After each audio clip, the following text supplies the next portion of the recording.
नमस्कार. भागवत एकादशी. नुसतं नाव जरी ऐकलं तरी डोळ्यांसमोर विठ्ठलाचं रूप आणि वारकऱ्यांची दिंडी उभी राहते, नाही का? पण या अथांग श्रद्धेमागे नेमका अर्थ काय आहे? त्यामागच्या कथा काय सांगतात? तर मग चला, आज आपण भागवत एकादशीचं महत्त्व आणि त्यातील भक्तीचं सार काय आहे हे जरा सोप्या भाषेत समजून घेऊया. आज आपण काय काय बघणार आहोत? सगळ्यात आधी एकादशी म्हणजे नेमकं काय हे समजून घेऊ. मग स्मार्थ आणि भागवत या दोन प्रकारांतला फरक बघू. त्यानंतर या भक्तीचं केंद्र असलेल्या विठ्ठलाची ओळख करून घेऊ.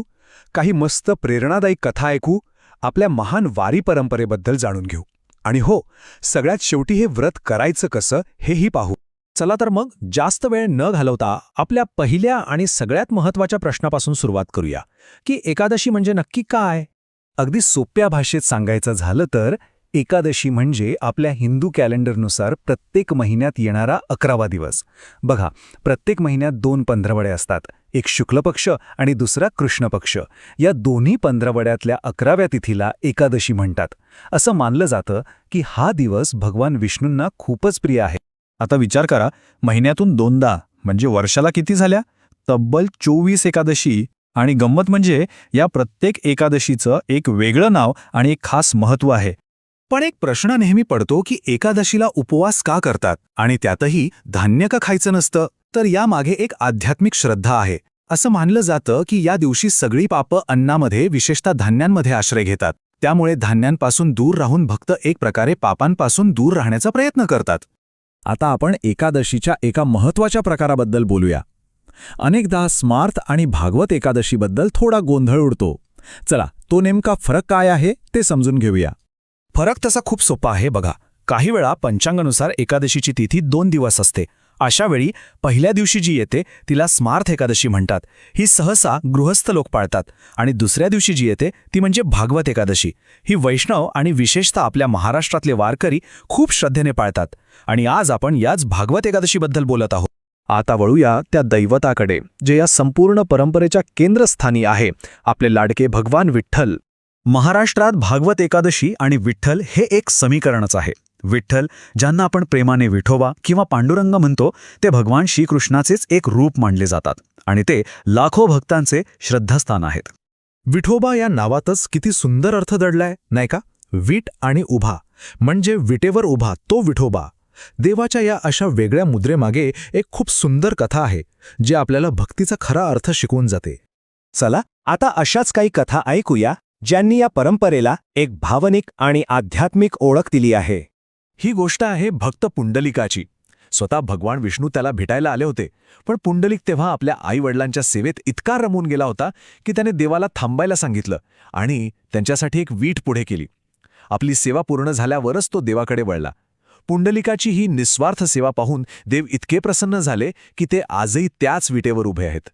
ही कथा आपल्याला सांगते की खरी सेवा हीच सर्वश्रेष्ठ भक्ती आहे. दुसरी कथा आहे संत तुकारामांच्या अतूट श्रद्धेची. जेव्हा त्यांचे अभंग इंद्रायणी नदीत बुडवले गेले, तेव्हा तुकोबांनी 13 दिवस अन्न पाणी सोडून विठ्ठलाचा धावा केला. आणि मग काय चमत्कार झाला. त्यांची अभंग गाथा पाण्याला स्पर्शही न करता जशीच्या तशी कोरडी नदीच्या पृष्ठभागावर तरंगू लागली. ही गोष्ट सांगते की जेव्हा श्रद्धा पक्की असते तेव्हा देव अशक्य गोष्टही शक्य करून दाखवतो. आणि हीच अतूट श्रद्धा आपल्याला वारी या महान परंपरेकडे घेऊन जाते. वारी म्हणजे नुसती यात्रा नाही, तो एक भक्तीचा वाहता सागर आहे. लाखो वारकरी, कित्येकदा तर अनवाणी पायांनी शेकडो किलोमीटर चालत विठ्ठलाच्या गजरात पंढरपूरला पोहोचतात. हा फक्त शरीराचा नाही तर मनाचा आणि आत्म्याचा प्रवास आहे. या प्रवासात वारकरी संत ज्ञानेश्वर आणि तुकाराम महाराजांच्या पालख्या खांद्यावर घेऊन चालतात. विठ्ठलाचे अभंग गातात, नामस्मरण करतात आणि शेवटी पंढरपूरला पोचल्यावर पवित्र चंद्रभागा नदीत स्नान करून आपल्या लाडक्या विठुरायाचं दर्शन घेतात. चला, आता या प्रवासाच्या शेवटच्या पण एका अत्यंत महत्त्वाच्या टप्प्याकडे येऊया. तो म्हणजे एकादशीचं व्रत करायचं तरी कसं? हे बघा, एकादशीचं व्रत हे फक्त एका दिवसाचं नाहीये, तर ते 3 दिवसांचं एक पालन आहे. आदल्या दिवशी म्हणजे दशमीला फक्त एकदाच हलकं आणि सात्विक जेवण करायचं. एकादशीच्या दिवशी कडक उपवास करायचा आणि तिसऱ्या दिवशी म्हणजे द्वादशीला सूर्योदयानंतर सात्विक जेवण करून उपवास सोडायचा. यालाच पारणं असं म्हणतात. आता उपवासाच्या दिवशी काही गोष्टी कटाक्षाने पाळाव्या लागतात.